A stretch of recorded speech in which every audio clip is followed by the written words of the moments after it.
Blood warlock, एपोकॅलिप्स मधील सुक्युबस partner. C9, वेगवान आणि धडकी भरवणारा. Special force soldier. कौशल्याचे नाव बघून बाई झेमिनचे डोळे पाणावले.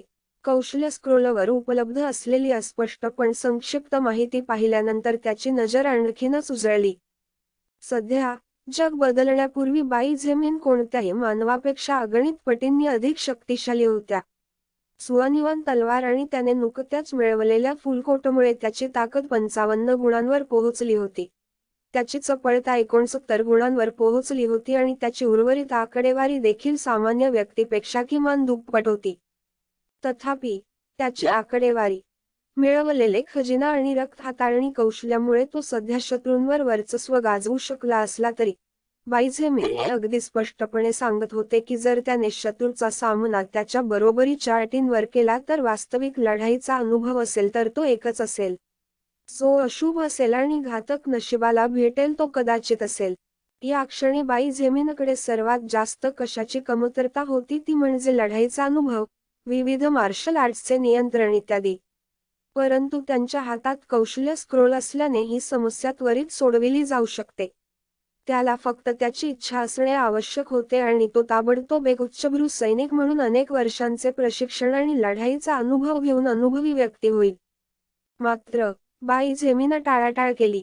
अवर्गीकृत कौशल्य, तो त्याच्या श्वासाखाली गुरगुरला.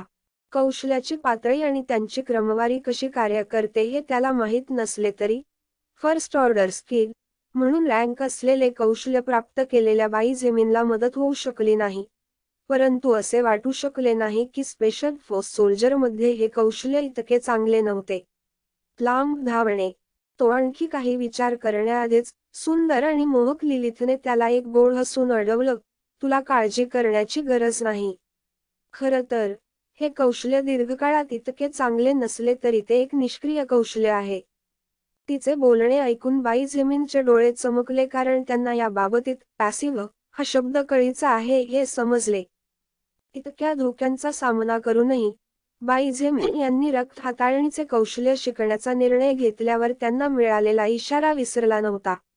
तो इशारा त्याला आठवण करून देत होता की तो फक्त आणखी 4 बाह्य कौशल्ये शिकू शकतो. बाह्य सक्रिय कौशल्ये ही अशी कौशल्ये आहेत ज्यांना कार्य करण्यासाठी मनाची हालचाल आवश्यक आहे आणि जी तुम्ही आयुष्यभर स्वतःहून शिकली नाही.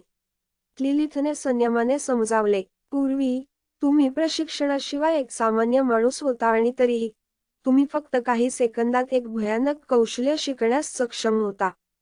बाई झेमिनने एकही शब्द चुकवण्याची हिंमत केली नाही आणि आपले सर्व लक्ष तिच्यावर केंद्रित केले. लिलिथ पुढे म्हणाली, आता जरी ते ठीक असले तरी, जर तुम्ही बरीच बाह्य सक्रिय कौशल्ये शिकलात, तर दीर्घकाळात तुमच्या मेंदूवर जमा झालेल्या सर्व माहितीचा ओव्हरलोड होईल आणि तुमचे शरीर अशा तणावाचे समर्थन करू शकत नाही. म्हणूनच तुम्ही हे करू शकता. प्रथम फक्त 5 सक्रिय शिका. मी याबद्दल अधिक माहिती देईन, कारण मी घाई करू इच्छित नाही. तथापि, आपण कौशल्य स्क्रोलद्वारे शिकू शकता अंतहीन. त्याला एवढेच ऐकायचे होते. बाई झेमिनने लिलिथकडे दुर्मिळ स्मितहास्य करून पाहिलं आणि हळूच म्हणाली, तू खरंच माझा भाग्यवान राक्षस आहेस, लिलिथ. उत्तराची वाट न पाहता आणि तिची प्रतिक्रिया न पाहता त्याने डोळे मिटले आणि त्याच्या हातातल्या स्क्रोलमधील मजकूर जाणून घेण्याची इच्छा केली. त्याच्या हातातील गुंडाळी त्याच्या शरीरात वाहणाऱ्या प्रकाशाच्या अगणित कणांमध्ये बदलली. त्याच्या आत्म्याच्या खोलवर, एक कांस्य रंगीत ऋण दिसला ज्यावर असंख्य कोरीवकाम होते. बाई झेमिनला लगेचच त्यांच्या मनात एक हलकीशी टोचणी जाणवली की वेदना होण्याऐवजी अस्वस्थ आहे. स्वसंरक्षणाची मार्शल आर्ट्स परिस्थितीनुसार शक्य तितक्या कमी वेळेत प्रतिस्पर्ध्याला मारण्याचे लढाऊ कौशल्य, ब्लेडेड शस्त्रांवर नियंत्रण, बंदुकांचे ज्ञान तसेच अशी शस्त्रे कार्य करण्याची योग्य पद्धत आणि त्यांचा वापर करण्याचा इष्टतम मार्ग. बाई झेमिनच्या मेंदूला इतकी माहिती भरून आली की, काही सेकंद त्यांची प्रतिक्रिया कशी द्यायची हे कळत नव्हते.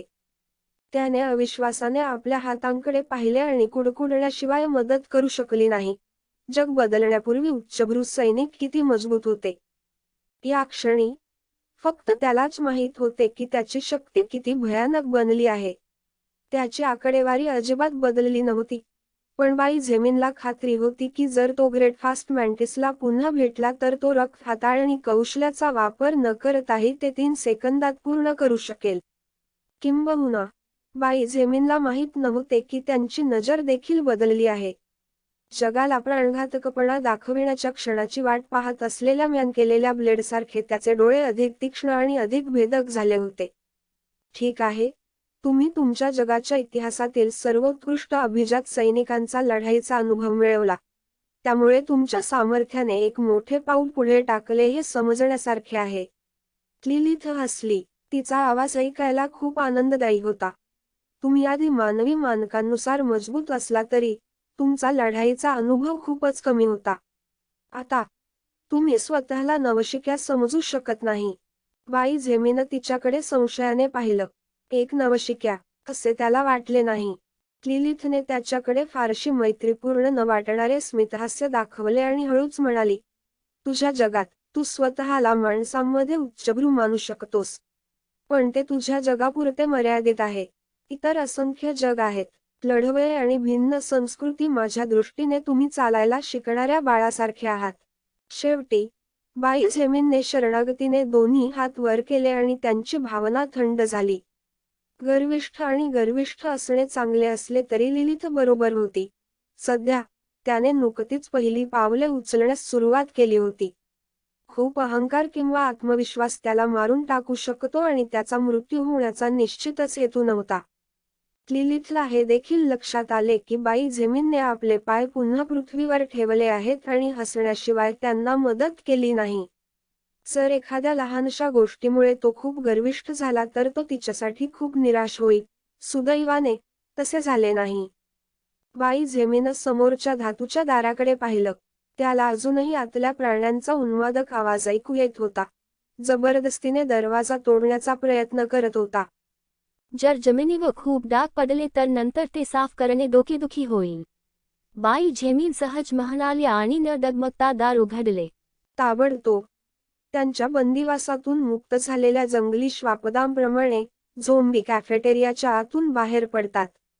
त्यांचे लक्ष शक्य तितक्या लवकर पकडण्याचा प्रयत्न करणारे त्यांचे हात आणि त्यांचे रक्ताने माखलेले चेहरे त्यांना अत्यंत भयानक रूप देत होते.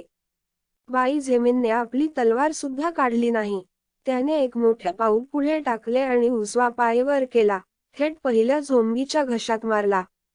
हाडांचे अगणित तुकडे होण्याचा आवाज अत्यंत भीतीदायक होता आणि जो कोणी तो ऐकला तो निःसंशयपणे कोणत्याही शब्दात वर्णन करण्यापलीकडे धक्का बसेल. मारलेला झोंबी या प्रक्रियेत त्याच्या मागे असलेल्या झोंबींना मारत अनेक मीटर दूर उडून गेला. जेव्हा ते जमिनीवर आदळले तेव्हा ते आता हलत नव्हते. मेंदू शाबूत असल्याने झोंबी अजूनही जिवंत होता. मात्र बाई झेमिनच्या लाथाने जबडा उद्ध्वस्त करून मणक्याच्या वरच्या हाडांचा चुराडा झाला होता. त्यामुळे त्याचा मेंदू अद्याप कार्य करत असला तरी तो यापुढे तोंड चावण्यास वापरू शकत नाही किंवा हात किंवा पाय हलवू शकत नाही. बाई झेमिनने मारलेल्या इतर कोणत्याही झोंबीपेक्षा झोंबी वेगळा नव्हता. नाही, जर फरक होता. कारंजाच्या पाण्यासारखे रक्त वाहत नव्हते. एकूण कॅफेटेरियामध्ये 15हून अधिक झोंबी होते.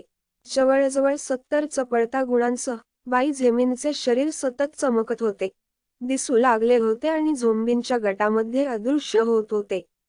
आदळल्यानंतर हाडे तुटल्याचा आवाज आणि झोंबीचे शरीर जमिनीवर पडल्याचा आवाज त्या ठिकाणी अत्यंत स्पष्ट दिसत होता. कधी तो त्याच्या मुठी वापरत असे, कधी तो त्याच्या तळहाताचा किंवा हाताच्या बाजूचा, त्याचे पाय, त्याचे गुडघे, तर कधी त्याने त्याच्या कोपरांचा वापर केला. बाई झेमिनचे संपूर्ण शरीर एक अत्यंत मजबूत, तीक्ष्ण आणि कोणत्याही शत्रूचा जीव घेण्यास सक्षम शस्त्र बनले होते. 10 सेकंदांनंतर सर्व 15 झोंबी जमिनीवर पडले, जिवंत, पण प्रत्यक्षात मेलेल्यांपेक्षा वेगळे नाही. काहींचे चारही हातपाय तुटलेले होते, काहींचे जबडे फुटले होते आणि त्यांच्या मणक्याचे अगणित तुकडे झाले होते आणि इतरांची डोकी अशक्य कोनात वळली होती, ज्यामुळे मेंदूचा शरीराच्या इतर भागापासून संपर्क तुटला होता. भयानक दृश्य पाहून बाई झेमिनचे भाव अव्यक्त राहिले. त्याच्या ब्लड मॅनिप्युलेशन कौशल्यासह मानवतेच्या सर्वात बलवान अभिजात वर्गाच्या अनुभवासह त्याचे हृदय यापुढे अशा गोष्टीने हलू शकत नाही. तथापि हाडे तुटण्याचा आवाज, भिंती आणि टेबलांवर मृतदेह आदळण्याचा आवाज स्वाभाविकपणे इतर लोकांचे लक्ष वेधून घेत असे. शांगगुआन, विंगझू, चेन हे आणि लियांग पेंग कॅफेटेरियाच्या बाहेर दिसले. ते साहजिकच गोंधळ ऐकून काय चालले आहे हे पाहण्यासाठी आले होते. चेन हे, ज्याने धनुष्य आणि बाण कोणत्याही क्षणी मारण्याची तयारी ठेवली होती, जमिनीवर मृतदेहांची दयनीय अवस्था पाहून ताजी हवेचा श्वास घेता आला नाही. अगदी सामान्यतः जंगली आणि मजबूत लियांग पेंगच्या अभिव्यक्तीमध्ये एक वेगळा बदल होता. त्याने प्रेतांच्या मध्ये उभ्या असलेल्या बाई झेमिनकडे पाहिले आणि मदत करू शकली नाही पण कुरकुर केली, "तो अजूनही माणूस आहे की नाही?"